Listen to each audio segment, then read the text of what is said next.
Hi friends అందరికీ. ఏంటి అందరూ చూడగానే అయోధ్య అనుకున్నారా? కాదండి, ఇది మన విశాఖపట్నంలో సాగర తీరాన ఏర్పాటు చేసిన అయోధ్య రామ మందిరం. జనాలు చూసారా ఎంత గుంపులుగా వస్తున్నారో ఆ బాలరాముని దర్శించుకోవడానికి.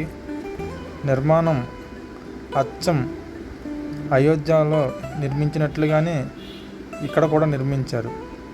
బయట గరుత్మంతుడు, హనుమంతుడి విగ్రహాలు కూడా ఏర్పాటు చేశారు.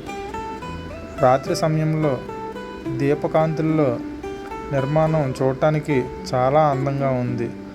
మీరు కూడా ఈ అవకాశాన్ని వదులుకోవద్దు. లోపల బాలరాముని విగ్రహం అయోధ్యలో ఏర్పాటు చేసినటువంటి బాలరాముని విగ్రహంలాగే నిర్మాణం చేశారు. అయోధ్యలో ఉన్న ఆ బాలరాముని ఆలయానికి ఏమాత్రం తీసుకోకుండా ఈ ఆలయాన్ని నిర్మించారు. చూస్తున్నారు కదా ఎంత విశాలమైన ఆలయాన్ని నిర్మించారో. సందర్శకులు ఎంత తండోపతండాలుగా వస్తున్నారో. మరి ఇంకెందుకు ఆలస్యం? మీరెందుకు ఈ అవకాశాన్ని వదులుకోవాలి? రండి, మీరు కూడా వెళ్ళి ఆ బాలరాముని దర్శించుకోండి. చూశారు కదా నిర్మాణం ఎంత అందంగా ఉందో. పైగా ఈ అవకాశం పర్మనెంట్గా ఉండదు. ఇక్కడ కొద్ది రోజులు మాత్రమే ఈ నిర్మాణాన్ని మనకి అందుబాటులో ఉంచుతారంట. కావున మీరందరూ ఈ అవకాశాన్ని వినియోగించుకోండి. చూశారు కదా ఆ బాలరాముడి విగ్రహం ఎంత అందంగా ఉందో. చూడండి, దీపకాంతుల వెలుగుల్లో ఆ నిర్మాణం ఎంత అందంగా కనిపిస్తుందో.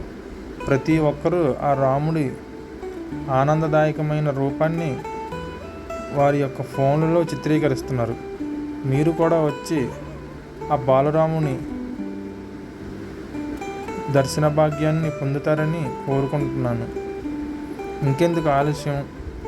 ఎంతో దూరంలో లేదు, చాలా చేరువలోనే ఉంది.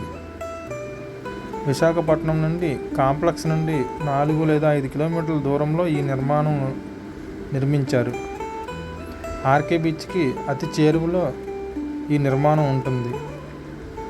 రాత్రి సమయంలోనైతే ఇంకా చాలా అందంగా కనిపిస్తుంది.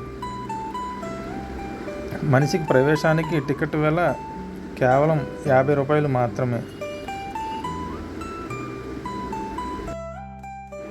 అయోధ్య వెళ్ళాలి, రాముని దర్శించుకోవాలని ఎదురు చూస్తున్న వారికి ఇది చాలా గొప్ప అవకాశం. మన చేరువలోనే ఉంది కదా ఆ బాలరాముడి నిర్మాణం. రండి, ఒకసారి వచ్చి చూడండి. చూసి అయోధ్య కూడా ఇంతకన్నా ఎంత అందంగా ఉంటుందో మీకే అర్థం అవుతుంది. జై శ్రీరామ్.